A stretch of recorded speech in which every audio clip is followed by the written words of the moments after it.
Well, a very good afternoon or good morning, wherever you are in the world. Welcome. We have a lot of people online watching us live from Brussels. My name is Tim White, as you can see, a British journalist with a very long history and connections to Ukraine. The documentary that I've made, the latest documentary, will be showing in about 15 minutes time maximum, and it will last for about 30 minutes maximum as well. There will be time at the end for questions and answers for if anyone has further queries, or if you're representing a specific media and wish to get a one-on-one interview, that's also possible, hopefully before I leave this afternoon. So, yeah, my connections go back to Ukraine a long way, and obviously a big anniversary is coming up, the anniversary of the war.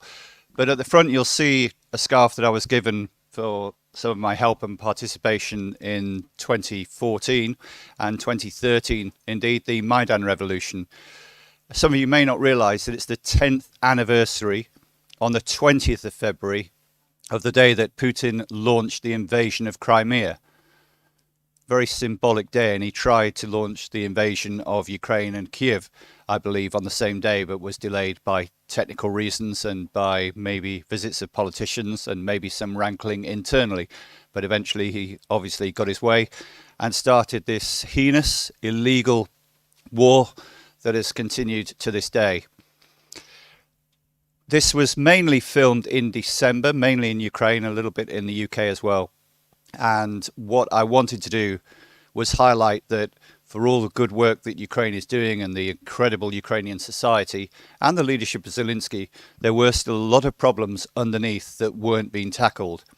And I think with a lot of support from Britain, from the EU, from the US and from other partners, Australia, likewise Canada, it's really important that corruption is, as far as possible, eliminated or reduced to a level that one might say is more acceptable.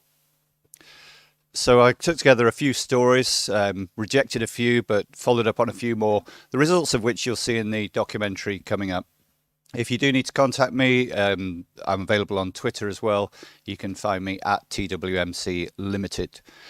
So without further ado, let me introduce the new film. It's called Ukraine on a War on Two Fronts, because, as you've probably read in the press release, the war that's going on with Putin, but also the war behind the scenes, if you like, the war that's afflicting business people and people in Ukraine, everyday residents. Thank you.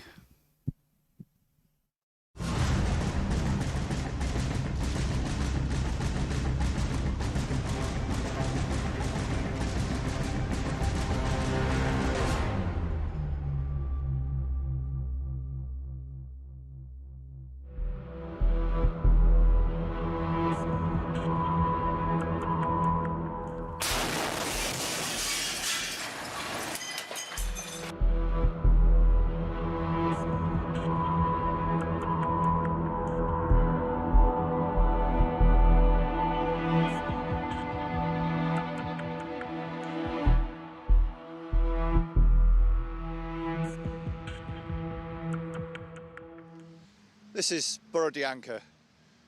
These images went around the world. They were ingrained in people's minds and showed the real horror of modern warfare. Innocent people, each one of these apartments, each one of these houses, their people's lives changed forever, and changed by Putin and his army. The Russian illegal invasion of Ukraine, which effectively began pretty near here on the outskirts of Kiev in northern Ukraine. Borodianka has been absolutely decimated, as you can see and as we all know. Many, many war crimes. But the rejuvenation is now beginning. These buildings will soon no longer exist. But rejuvenation is all about time and money and pulling together. And I'm going to ask the question, is everyone pulling in the same direction?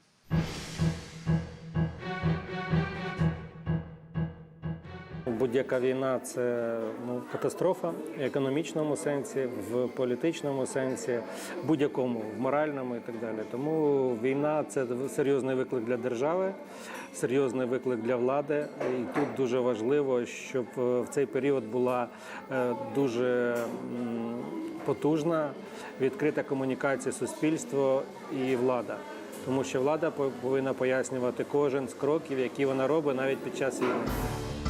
Russia's attacks are, of course, the main but not the only worry for Ukrainians right now. More and more people and businesses are seemingly uneasy with some things happening in society. Let's find out some of the problems. I've come here to the Dovzhenka Center, which is one of the cultural centers of life in Ukraine, because here, as you can see, there are more protests ongoing right now. And I want to see what exactly is happening here. One can trace the roots of this place back to the 1940s and the former Kiev film printing factory, which the National Alexander Dovzhenko Film Center took over shortly after being founded in 1994. It was only recently completely renovated and just 3 years ago opened Ukraine's first film museum. But now its future is under threat. The State Film Agency claimed an audit showed unsatisfactory results, but refused to publish those results. Nobody knows the exact reason, I think so, but everybody feels that this building has to become a part of a big commercial island here. The business wants to convert these buildings into shopping malls or something else.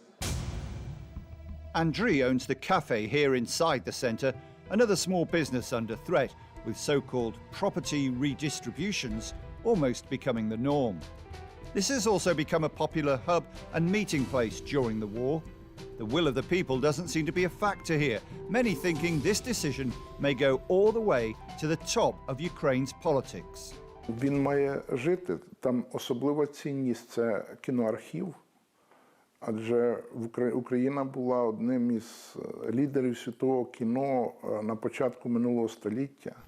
Дзига Вертов, Довженко, школа кінооператорів, всесвітньо відома українська, Данило Демуцький такий. Це колосальна спадщина, яка не лише культура і історія, а це ще фундамент майбутнього нашого зростання, майбутнього нашої інтеграції в світ. That's Volodymyr Sibulko, a well-known figure who became a bigger part of the war story when he disappeared in the early days as Russia's army literally camped in his back garden. Volodymyr showed me around his property and neighbourhood near Hostomel, northwest of Kiev. He lived under occupation. The word "Lyudi," people, was scrawled on his house. Bullet holes still visible, numerous things stolen by the invaders. But he knows he was one of the lucky ones. He survived. He was not physically tortured like so many nearby. Це було відчуття лотереї, тому що психологічно ти не знаєш, що від нього чекати. Чи він просить чаю, щоб випити чаю, чи просить чаю, щоб зробити тобі якусь претензію і вистрілити, або просто щось вкрасти. Треба було бути психологом, щоб комунікувати з ним.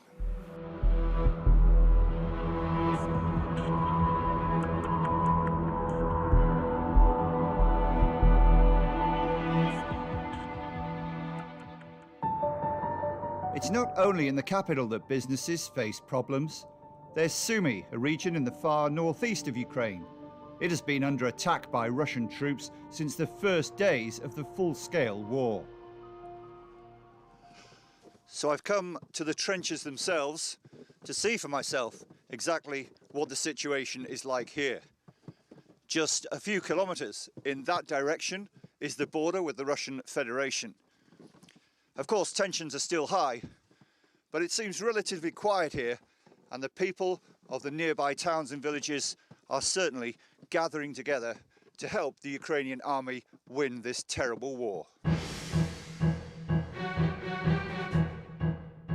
Коли ми прибули сюди, у нас були дуже великі проблеми із забезпеченням. Тобто ми прибули на підрозділ, у нас було обмежено пальному, обмежено харчуванню, розміщенню особового складу.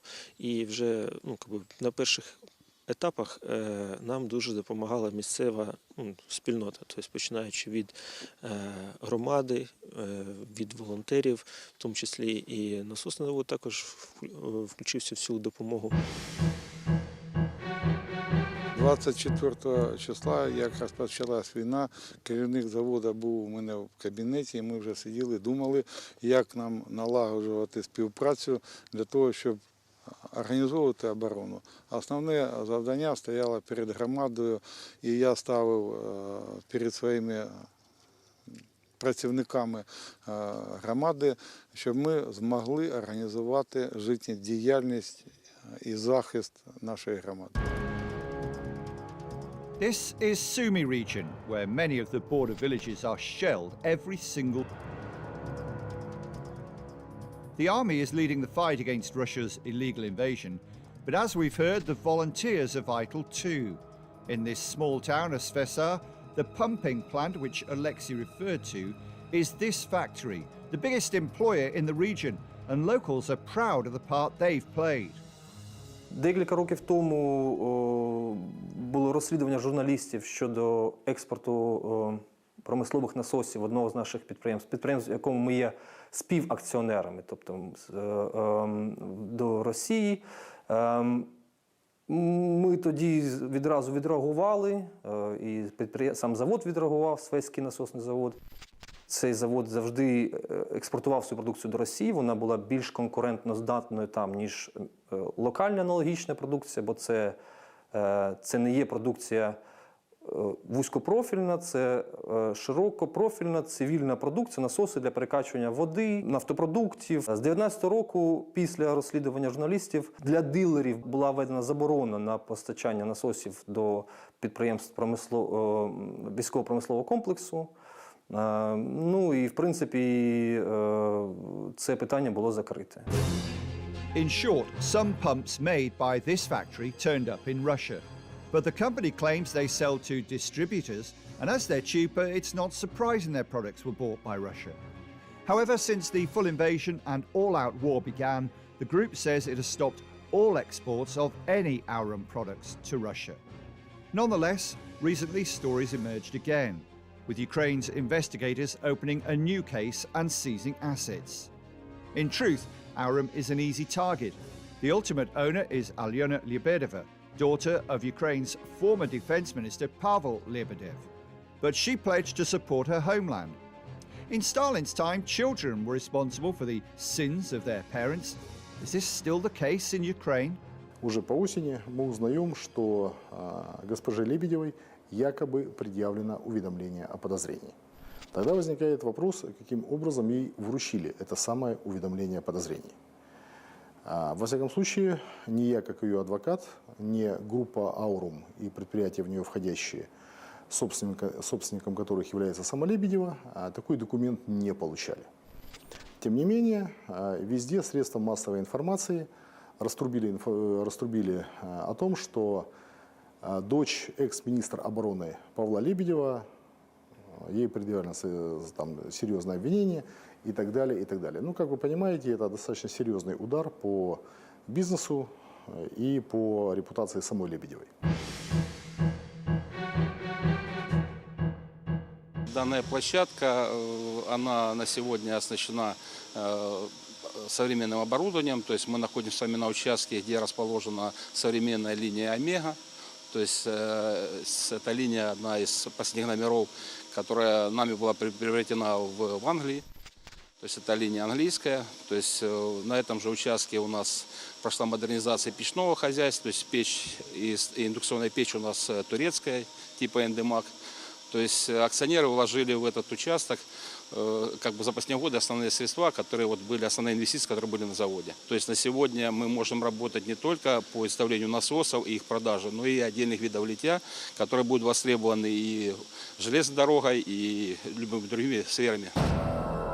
While helping the country's defenders is not necessarily proof of innocence nor patriotism, there is ample proof that Aurum has been helping in many ways since the very beginning of the invasion. Почали ми волонтерити після того, як хлопці вийшли вже з міста дислокації від нас, пішли на Харківщину, потім на Донецький напрямок, на самі найгарячіші напрямки. Для початку ми згуртувалися утрьох, почали допомагати чим могли. З багатьма людьми ми мали співпрацю з багатьма фондами. На сьогоднішній день нас дуже задовольняє співпраця з фондом Aurum Group, які надавали хлопцям допомогу як і в плитоносках, в генераторах, в автомобілях. Ну, як би сказати вірно, в чому є потреба у хлопців, багато допомагає Aurum Group. These guys showed me hundreds of photos from the front line, including right now in Bakhmut in Donetsk region, where the fiercest fighting is taking place. Even though they didn't want them published, there's no doubt they are genuine.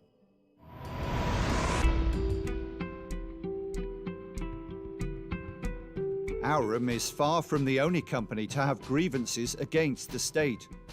Michael Yurkovich, a Ukrainian Canadian and president of TIU, made a video appeal direct to Volodymyr Zelensky last year after claiming his company's solar power plant in the Dnipropetrovsk region had been deliberately targeted by Ihor Kolomoisky. We invested $70 million into the power industry of Ukraine because I personally told the people of Canada and America that Ukraine is an honorable country.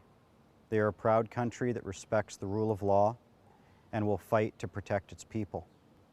Those investments into the energy sector keep Ukraine safe and keep Ukraine warm in the winter and light in the summer.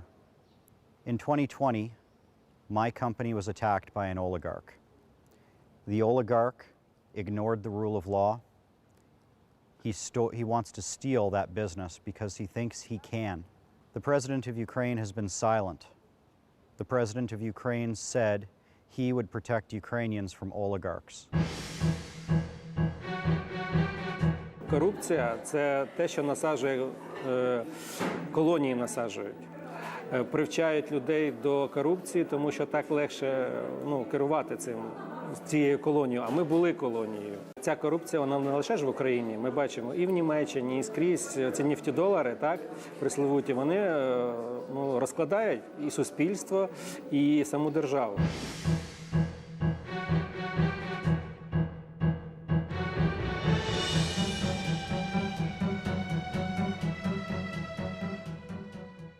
Ukraine has done an amazing job in this war so far. And there's no doubt that President Zelensky has been brilliant in some of the decisions, the communication, and in getting aid for the country. But there's also no doubt that if Ukraine is to go on and actually win this war once and for all, they cannot do it without foreign governments. And that's why it's absolutely essential for the likes of Congress in the United States and the Houses of Parliament here in London, there is no corruption, no scandal. Otherwise, they might find that the money and the weapons suddenly dry up.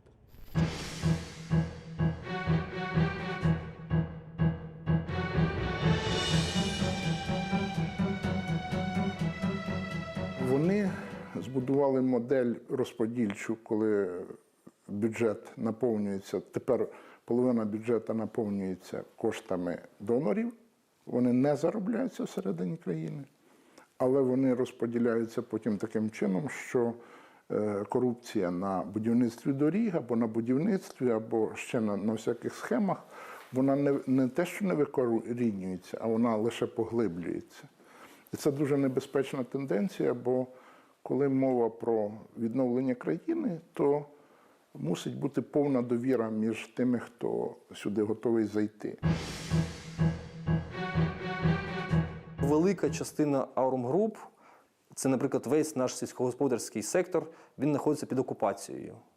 І ми, як ми можемо, так допомагаємо нашим співробітникам, але ми втратили ці бізнеси. Так? Ми втратили 5 підприємств в Луганській області, місто Рубіжному, які не має контролю. Незважаючи на всі ці складнощі, на тих територіях, які ми залишились під нашим контролем, ми не звільняємо співробітників, не скорочуємо штати, не зменшуємо зарплати.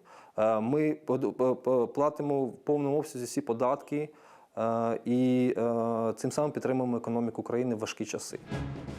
While the Russian occupiers have been driven out of Kiev, Chernihiv, Kharkiv and Sumy, there are of course still regions of Ukraine occupied. It will need a united effort to finish the job and maintain the country's independence. Дуже приємно, що люди не пали у відчай, а почали працювати. І ми працювали як одна команда. Керівництво об'єднаної територіальної громади, керівництво Свеського насосного заводу, ну, тих підприємств, які є у нас.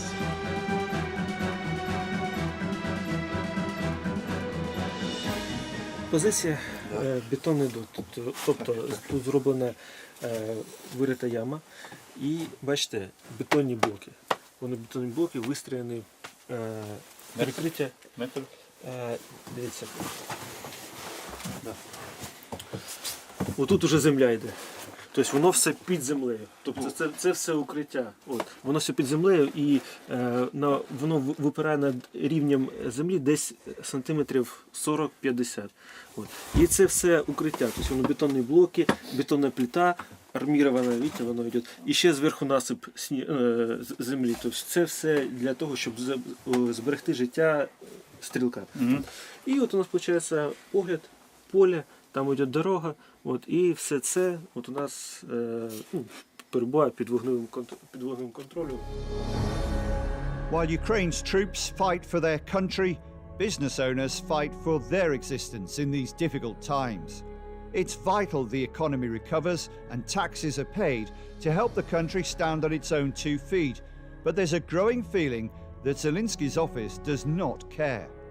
Now we can say that it's not like it's not in time, but when it should be in time.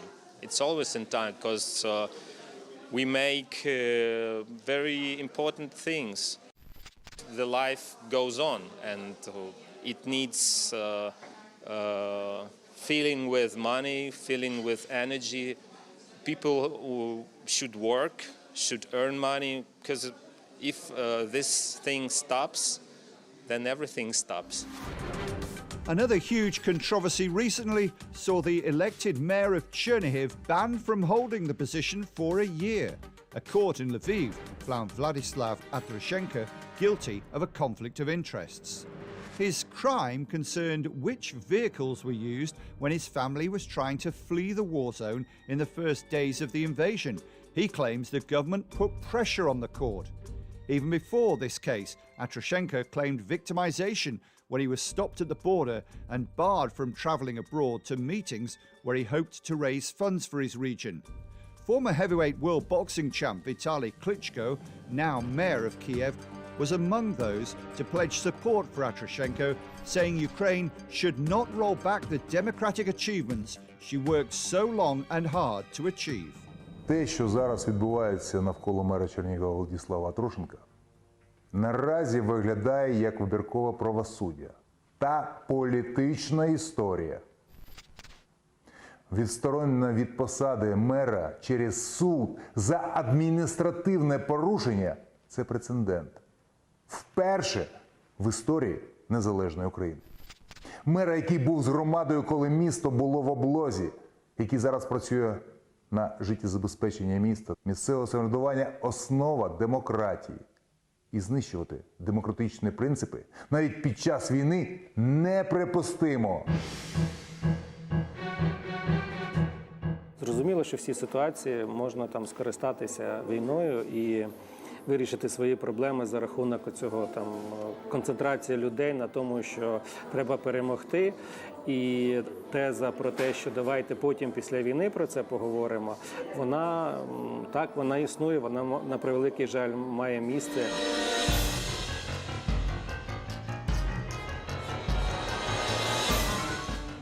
One big fear among many business owners is so-called raider attacks. Usually oligarchs or people of influence undermining companies to devalue or ruin them, to be able to pick them up later for nothing or way below real market value. Another example, which caused a scandal, concerned the Saturn Research and Production Enterprise. The company based in Kiev was involved in Ukraine's space and satellite program, potentially vital for the war.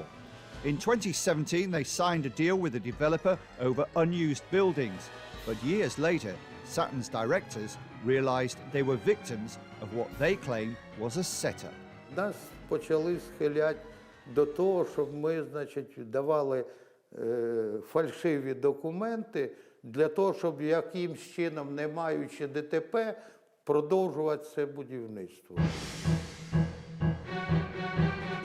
Повинна давним-давно Верховна Рада просто-напросто ліквідувати всі ці рейдерські об'єднання, які нічого не роблять для країни. Єдине, що вони намагаються зробити, це остановити промисловість, вирізати все це, здати на металолом, а потім настроїти на цих площадках, настроїти якісь офіси непонятні для кого. In his end-of-year address, President Zelensky made membership of the EU one of his top priorities. If there are double standards, selective justice and raider attacks sanctioned by the government, it will complicate Ukraine's path to its dream of joining the European Union. У нас центр влади неконституційно змістився на Банкову. Оперативне управління економікою належить прем'єр-міністру і коаліції парламентській. Але виглядає так, що всі ідеї генеруються на Банковій і всі рішення, і доводяться до парламентської більшості і до Кабміну. Кабмін був дуже обмежений у міжнародних комунікаціях. По суті, всі міжнародні комунікації були зав'язані на Єрмака. І це дуже небезпечно. Він створив комфортні умови для Зеленського, щоб Зеленський не заглиблювався в такі щоденні, нестратегічні питання. Він все оперативне управління в країні замкнув на себе. So another day coming to an end in Kiev. For many it will be another night of complete darkness and without heat. The long winter nights certainly don't get any shorter yet.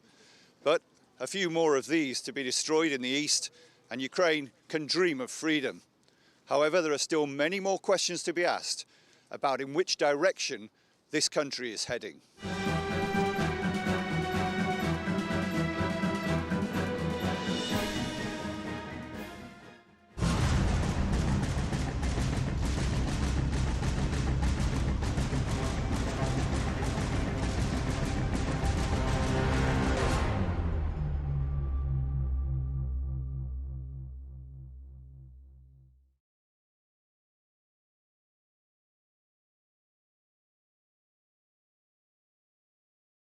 Thank you.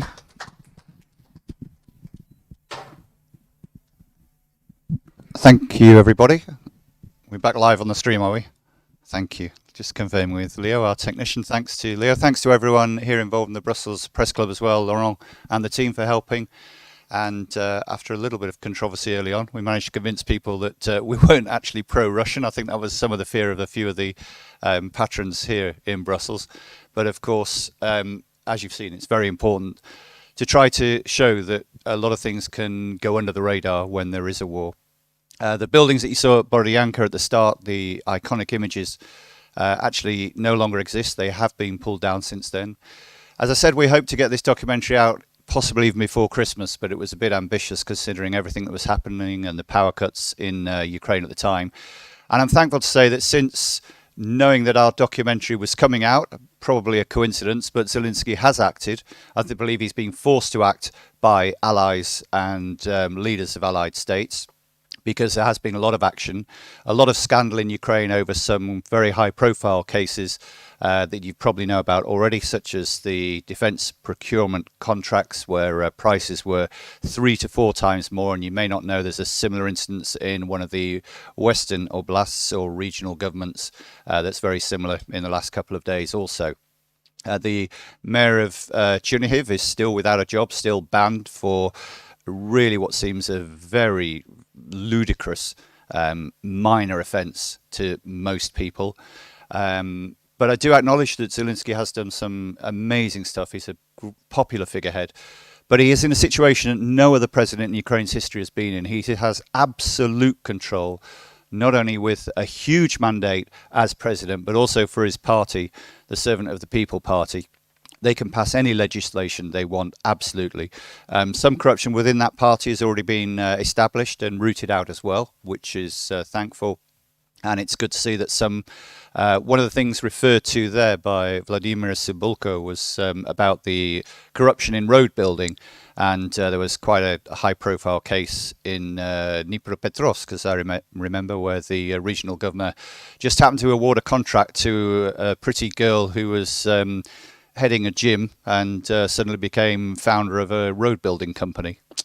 Clever that. But anyway, he's now been dismissed as well. Hopefully the replacements will be maybe not squeaky clean, but striving to make Ukraine a better future rather than striving to make their own future better. I hope you enjoyed the film. Thank you for the reception. Thank you very much indeed for coming along. We're open to questions now if anyone in the audience has any questions. Yes, sir, at the back. If you give your name and your question as well. I think a microphone's coming your way from Trusty Leo. Thank you. Merci. My name is Frank Schwalbe-Roth. I'm one of the founders of the German Green Party. I was the first Green member of the European Parliament, and I worked then 3 years for the European Commission in Ukraine. Therefore, I followed during those times and later politics in Ukraine. The first thing I have to say, congratulations. Congratulations for this film, because you're touching an issue which will become much, much, much more difficult and much more important when the reconstruction is starting. When money is pouring in, international structures, countries, European Union, and then those oligarchs and others are keen on participating. Over the years I've followed, and I'm coming to the end of my question, over the years I've followed, because I was active in other countries of Soviet Union as well, the list of Transparency International. And end of February last year, I looked, where is Ukraine? Only European countries, I think it was 122nd or 127th, only Azerbaijan was a little bit worse. No other European country, or country of former Soviet Union, was worse positioned than Ukraine. Therefore, I've met the mayor of Chernigov when he was here in Brussels, complaining already 2.5 years ago about what is happening with him and around him. Therefore, my question to you is, I would be disappointed with you if you wouldn't continue with this investigative work, and if you wouldn't have regular, similar short films about it. Therefore, my question is, are you continue your work, and do you intend to have possibly every year another film to make a series out of this? Because I think Ukraine deserves it, and all those countries around as well, and those people and country who suffer in their heart with Ukraine, but they want to eradicate, not totally, that might be impossible, but to an important degree, the corruption. Are you intend to make other films? Frank, vielen Dank. Okay. It's in short, yes, I would love to. I would love to see this through to the end. As you said, you made a very good expression there. Ukraine is in your heart, but sometimes it's painful in your heart, because I've gone through nothing compared to the people who live there, yet we both know the suffering and we both feel it. I have friends there now. I have friends in the army.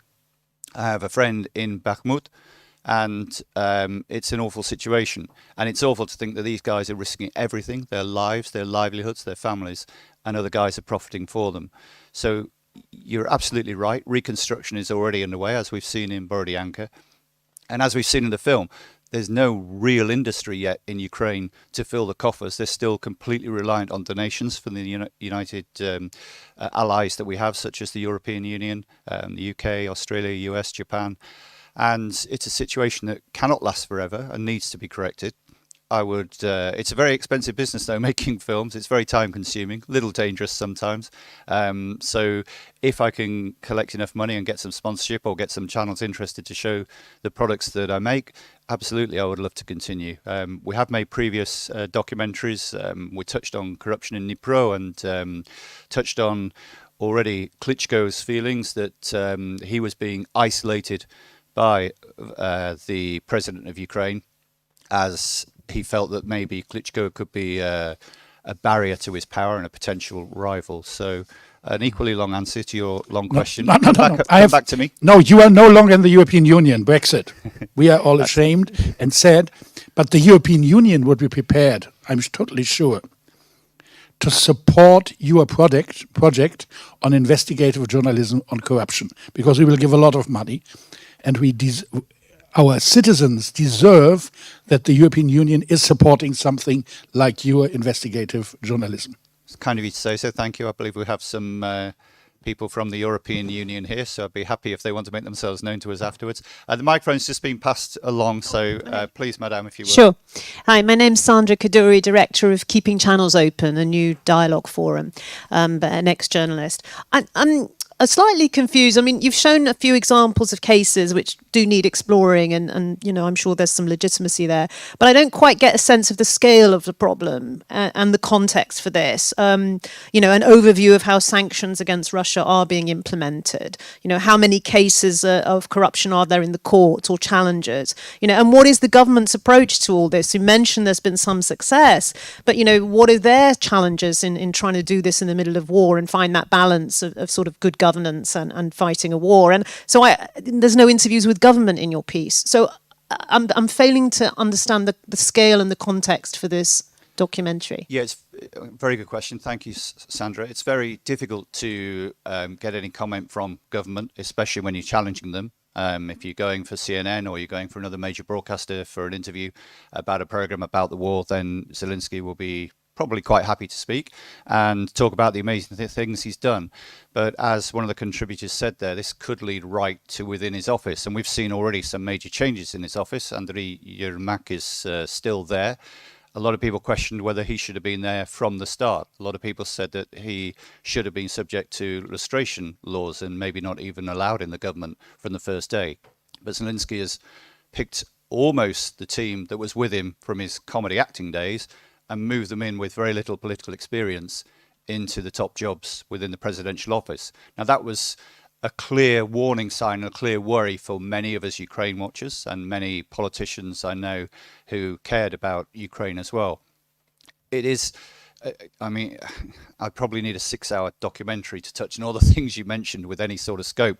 But the Russian sanctions, I mean, that's a whole different ball game because it's more or less beyond Ukraine's remit. Now, pretty much all exchange between the two has been stopped, but Russia is quite easily bypassing sanctions with the aid of its allies. I mean, you just look at how much Indian oil exports have increased and where does India get its oil from, and does that completely negate the price ceiling that's been made and things like that. So hopefully there are enough journalists. What we need is the major players, so individual journalists and filmmakers like myself, but just occasionally we get a good piece on the BBC or from NBC or from someone else, CBS. But what we need is consistently documentaries on the main channels, to keep this in the minds of the people, because there is a danger of war fatigue and people don't realize the longer lasting effects on all of us. And secondly, to try to keep the pressure on the government and try to keep the pressure on Ukraine to not abuse the dollars and euros and pounds that have been sunk into the regeneration of Ukraine while the war is ongoing, and hopefully after the war as well. So there's no easy answer. I understand that it's difficult. We've had to just highlight a few instances, but this is prevalent and this is a common complaint, and there are a lot of complaints even within the army about the situation in Ukraine right now. Sir. Thank you. I'm Hashimi from Euromag. Thank you for this program, because it must be. And it's very important to speak about where is our money going and how we can help also for the peace. Because for a moment, everybody is speaking about the victory, but nobody think about the peace and what's happened for the children, women, and everything. I think this was the first step, but now we're speaking about BlackRock. Then I think BlackRock is ready to build again, to build Ukrainian. Do you think the Ukrainian government will be in the good way to act with this fund, very big fund?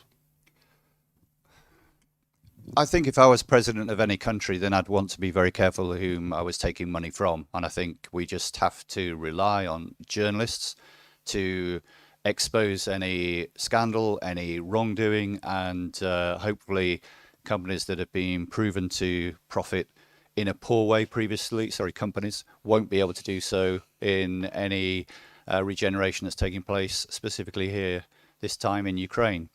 I take a slight issue about peace, probably to you. Probably it's a different aspect. I know that all my friends in Ukraine would 100% say, yes, we want peace.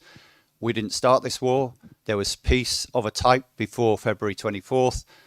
Let's, as a start, just get back to that. Why not? Why can't the Russian troops finish? There's a well-known saying that was said by a couple of people even before Zelensky became famous for saying it, that if Ukraine stops fighting, there's no Ukraine. If Russia stops fighting, there's no war. So we have to be strong. Westerners in the past, all of us have said after Grozny, oh, it's not our business. It's an internal affair. After Georgia, okay, well, they've only lost a couple of pieces of land. It's okay. Putin will be quiet now. He'll be happy. Let's just let him get on with it. 2 pieces of Georgia annexed, effectively. Crimea, oh, well, it's a long way away. Yeah, but we actually signed a memorandum, Budapest Memorandum, US and UK. No, there'll be people on the streets. It's too difficult for us. Who cares about, where is Crimea? And now we have a full war on Europe's doorstep because we keep saying no, because we keep saying peace is too important, because we cannot stand up to a nuclear power. We can stand up to a nuclear power. We have done it. We should have been doing this right from the start. It's been dreadfully slow from the United Allies to get the gear that was needed to the front. I mean, I was critical right from the first day that before the war, I think possibly Zelensky was made one of his mistakes by not openly asking for NATO when there was no war, when Russia was saying there would be no war, to patrol the skies. That would have stopped the war from the start. There's no way Russia would have invaded if NATO planes had been given access to the skies for 2-3 days before the war. But yeah, I want peace. I've seen people die in Ukraine. I've seen the amazingly emotive funeral corteges where the whole villages turn out for every single soldier and all drop to their knee in mud, snow, slush, everything. I've seen the wailing tears. And there'll be mothers, fathers, sisters, brothers, children grieving in Russia as well. Pointless, just meat into a grinder for a Tsar in Russia who wants to recreate an empire. And sorry, there's only one way to have peace for me, and that is to defeat the aggressor. But maybe we don't agree. Thank you for your answer. We want peace in Afghanistan, in Syria, in Libya, and other countries. I'm from Algeria, and we know what's peace. And today, my question was, do you think a fund like BlackRock today can help Ukraine? Yeah, and I kind of answered that. In short, I don't know, because I don't know enough about what BlackRock is now, whether it should be penalized for what happened previously. I want clean money, I want clean foundations, clean businesses to help a clean country. It's never going to be 100% clean. There's always going to be some corruption, but we have to have the tools in place to ensure that money is not just given to organizations that have corruption within them and to countries that are then siphoning off a little bit as well. That's all we can do. And that's our collective responsibility as journalists to try to ensure that there is as little corruption as possible. Sir. Okay, thanks. I'm Stefano Spinaci from the European Parliamentary Research Service, but speaking on my account. First of all, thanks for having produced this kind of talk and also for taking questions. I would propose 2 questions. The first one is, during the doc was someone mentioned the colony and how corruption is a way also to better manage colony. And then I try to link mentally also, I mean, at the moment we have a unite kind of countries, so it's United States, European Union, UK, Japan, Australia, and so on, who are helping Ukraine. How they are united when they want to help against this issue of corruption. Because we know very well that after a war and during the war, you take a position already for after the war, let's say, and to do business with that country. So I would like to see more meetings, not only on military subject, but also on this subject among these partners. And the second is the second question, comments, is related to what Frank said. So I really would like to see some further doc on this subject. And I propose a related subject that I heard by the European Trade Union.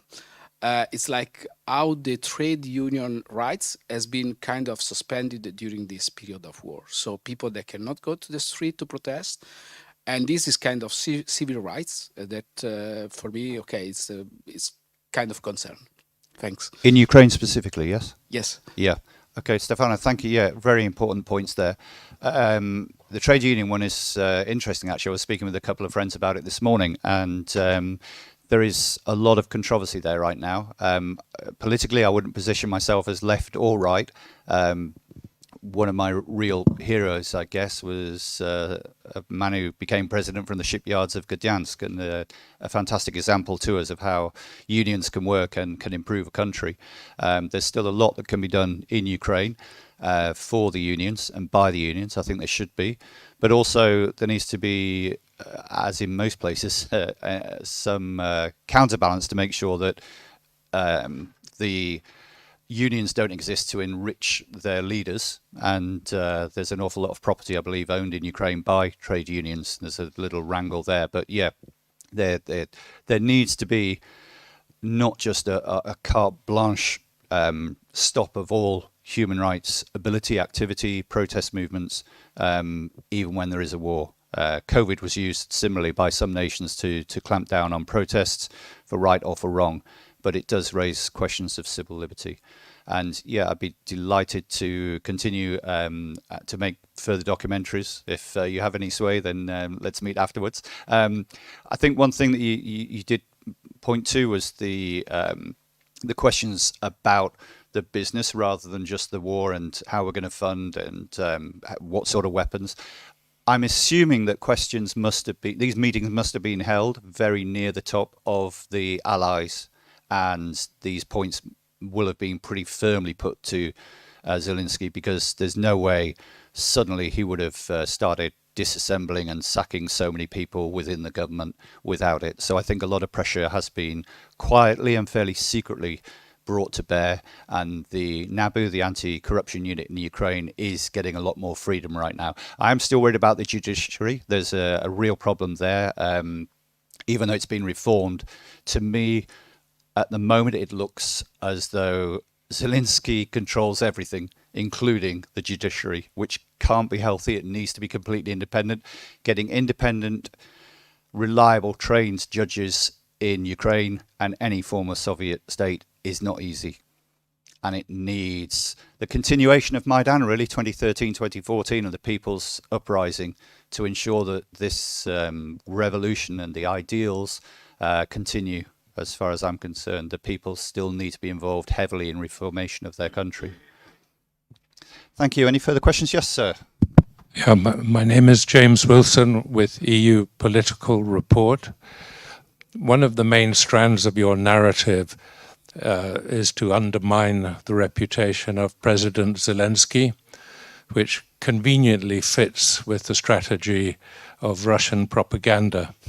In the interests of transparency, could you please explain to us what the source of your funds for production were for this movie, and why you chose to show it in Brussels, where we already have our own manure pile of corruption, which is significantly more relevant and important to us? Why did you not show it in Kiev, which is, from what I understand from the content of your movie, where the main interest in the audience should be? Okay, well, I would strongly argue that it was an anti-Zelensky rant or undermining. It may be seen as undermining the government, but I think that Zelensky has managed to do that by himself with pressure from European and Western allies. He's shown how much corruption there is in the system himself by how many he's had to sack. And I'm guessing that we've only scratched the surface of that, and I'm guessing that there's a little bit more yet to come. There are countless episodes like this that can be reported. I mean, why suddenly is an art centre in the middle of town being attacked because it's in prime real estate? These sorts of things shouldn't really be happening. In the openness, all my stuff is self-funded. I do get some donations. I do some crowdfunding now and again. I try thereafter to sell the story. The chance of a TV company picking it up and offering a little bit of money is possible. Sometimes I lose money. Sometimes I make costs. Sometimes I can make a little bit of money. But it really is done on a shoestring. It's done with a couple of friends, and we could probably make an entire 30-minute documentary of TV production quality for round about $30,000, which in today's money is absolutely nothing. Cutting costs, you can get it much lower than that, and I'm hoping that someone will ask to show it on a TV station, whether it be in Europe or Ukraine, and then I only really have to sell one every 2 or 3 documentaries, and it gets to a situation where I can afford to fund the next 2 or 3. I also have other income, no secret about that. I do a lot of sports commentary as well, including tennis commentary. Can't remember if there were any of the points I haven't addressed. Do you still got the microphone? Do you have anything else? Why did you choose to show the movie here? Oh yeah, when the main audience is clearly in Ukraine. Well, a large audience is in Ukraine, but I think the turnout here shows that how many people within the EU particularly are interested. I think Brussels is an absolutely crucial part to play for this. I could have done it in London and I could have done it in New York. Thankfully, the proximity between the UK and Brussels is still very easy for me, even in post-EU days as a British citizen. But the Brussels Press Club has a fantastic contact list. I've known Laurent a little while through doing things here before. We've tried other centres, and nothing compares here to the Brussels Press Club. Absolutely, for getting the turnout, for getting the journalists sent the who are on the list, the press release, for getting traction. And thereafter, even if I don't make money directly from the film, I get a lot more Twitter followers, I get a lot more questions, I get more donations. Thereafter, more questions, I get invited onto more panel shows. For instance, I'll be the Ukraine expert in an online debate for the Independent newspaper on the 23rd, the evening before the anniversary. So there are other ways that we can build the narrative. There are other ways that we can continue to fight for Ukraine and raise the profile and keep it in the public's eye. So at the back, oh sorry, I didn't realise you had a microphone. Yes. I do have a question. It's Brian Ricketts from Eurocoal, the European Coal Association. We have 2 members in Ukraine. They're working very hard to keep the lights on every day. The vision post-war is that the Commission, the EU, would support the reconstruction of Ukraine to be a renewable powerhouse, perhaps exporting hydrogen, green hydrogen into the EU, who knows. But you showcased a solar project, which I believe has now been dismantled, and I wonder if you could say a bit more about that foreign investment by a Canadian company, because that for us was the direction that we expected Ukraine to go. What went wrong? Kolomoisky has made fun of Eurocoal previously. He seems to have been behind something, but I don't know what. I think that's probably about all I can say as well on the matter, to be honest, Brian. Obviously, I found out this story. I saw that the gentleman concerned was very annoyed. I know fairly recently, probably you're aware, that there have been, for the first time, searches of Kolomoisky's property. I mean, for those who don't know the history, Zelensky's comedy program, where he was a president, was shown on Kolomoisky's channel. Without Kolomoisky, he would not have become president. Kolomoisky is subject to US sanctions. He's wanted in the US, and yet he sat at home in Ukraine. Ukraine and US are supposed to be allies, and this oligarch who's wanted, who brought down Privatbank in Ukraine, costing 5 billion, more than 5 billion, I think, and was allowed to sit comfortably in Ukraine for years and years. And suddenly we've had the first search, and I think that again is due to the pressure that's been brought to build by EU partners, UK, US, or Western partners. With regard specifically to that plant, I mean, probably it wouldn't survive the war anyway, but I would hope that we would see more like that. There's a lot of excellent places to build plants fairly cheaply. It'd be a great investment for Ukraine, as was the plan, and hopefully they should be able to export energy, I would think, as well.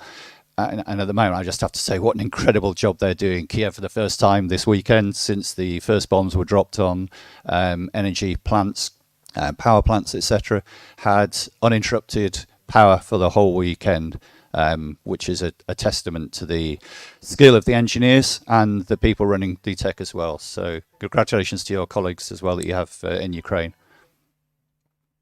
I saw a couple of other people leaning forward, so okay, sorry, sir. I'll come back to you. Thank you, Brian. David Poelmans from the Belgian branch of the AEJ.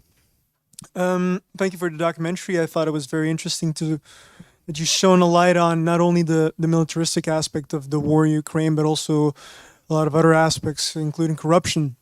Regarding that, I have a question, though, considering the level of difficulty it was for you to gain access to these people, to information, to interviews, to get around in Ukraine as well, or elsewhere in order to make this documentary.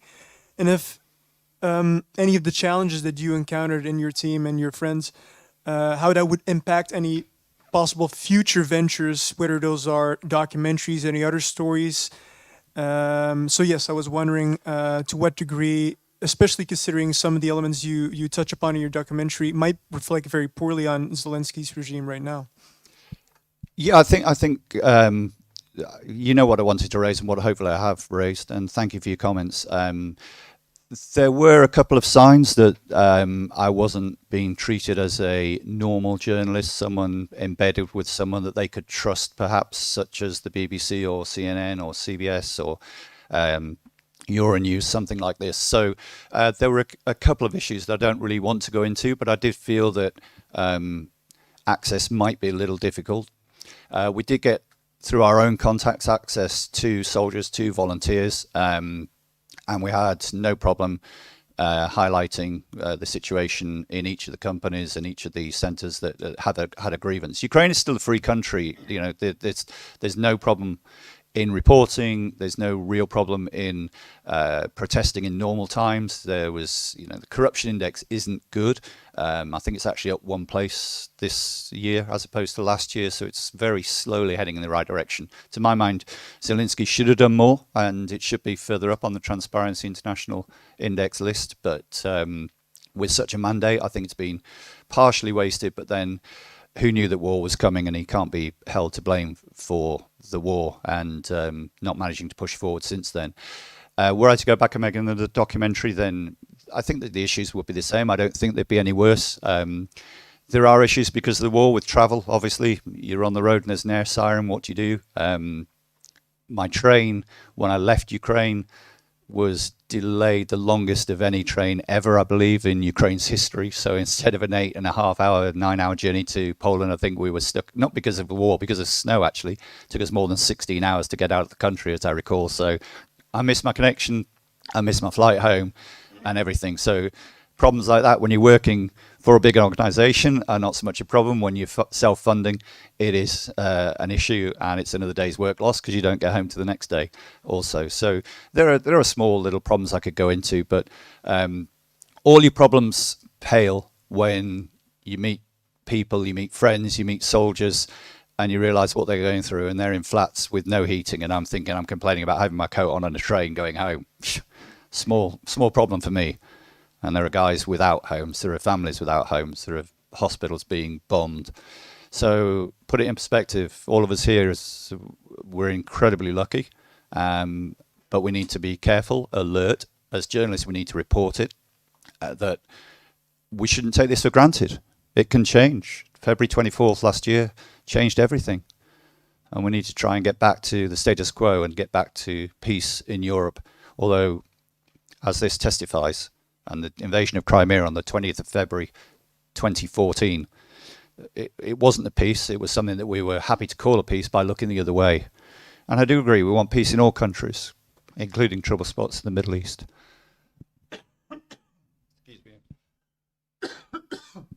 I knew my voice wouldn't last throughout. I hope that answers your question. One more?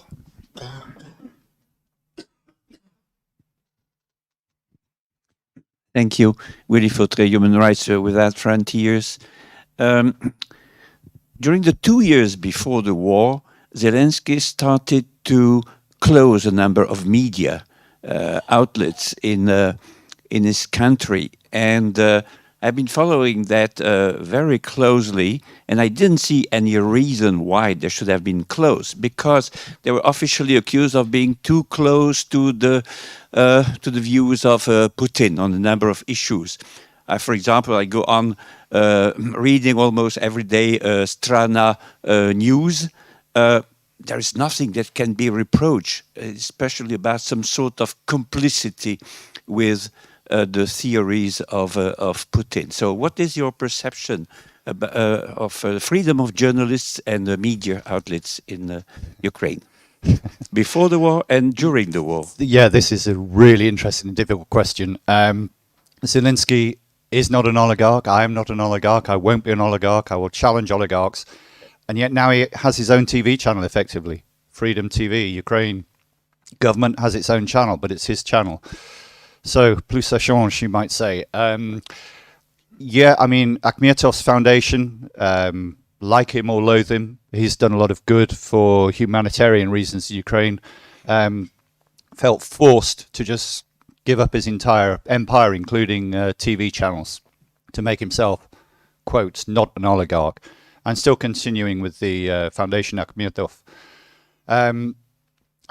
I'm always worried, as probably most of us are here, predominantly about journalists. I'm old enough to remember 1999 and Putin coming to power and everyone thinking he was fantastic, and then slowly watching and no one really paying enough attention to how he first controlled the media landscape and then one by one picked off his biggest rivals around him. We need to be absolutely clear that that cannot happen in Ukraine again. No matter whether it's a leader we like and who's very good on camera and is funny and engaging and makes good speeches, because sure, he does. But we need to make sure that there is a free media liberal landscape in Ukraine, absolutely, including all voices. I don't want to see pro-Russian views and channels, but if that's a part of the audience that needs representing, then it's a small price we have to pay. It's the price of freedom and liberty for me. I think we've probably overrun our time. I don't see any other questions online. If there are questions online that I've missed, I will answer them personally on Twitter, or you can contact me at TWMC Limited. Thank you very much again to our hosts today at the Press Club, and thank you, Leo, for your expertise. I'll pay you a couple of minutes overtime. Thank you, most of all, for you guys for attending, and for the people online as well watching, and for being tolerant and challenging at the same time. Have a very good rest of your day. Thank you.